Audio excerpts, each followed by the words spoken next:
తో 3 నెలల జానపద జాతర ముగిసింది. కార్యక్రమానికి రాష్ట్ర నలుమూలల నుండి భారీగా భక్తులు హాజరయ్యారు. అగ్నిగుండ అర్చన, శాంతి పూజ, అగ్నిగుండ ప్రవేశం శాస్త్రోక్తంగా జరిపించారు. 5 రకాల సమిధులను నిప్పుల గుండంగా తయారు చేశారు. అగ్నిగుండాల వద్ద ఎలాంటి అవాంఛనీయ ఘటనలు జరగకుండా పోలీసులు పటిష్ట బందోబస్తు ఏర్పాటు చేశారు. మా గురువు 40 సంవత్సరాల నుండి వస్తున్నాడు. ఆ స్వామి మాకు ఇక్కడ ఎక్కువ జనం ఉంటారనేసి సొంతంగా మేము బొంతపల్లిలో వేసుకున్న వాళ్ళము.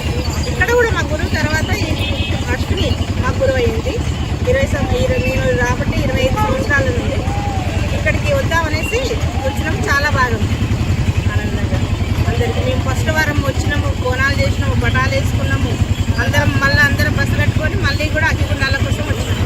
అందరం సంతోషంగా ఉండాలి, అతిథులు మేము ఉండాలి. మా స్వామి మమ్మల్ని ఎండాకాలం ఇలాగే తీసుకొచ్చి అగ్గిగుండాలు దొప్పించాలని ఆ మల్లికార్జున స్వామిని కోరుకుంటున్నాం.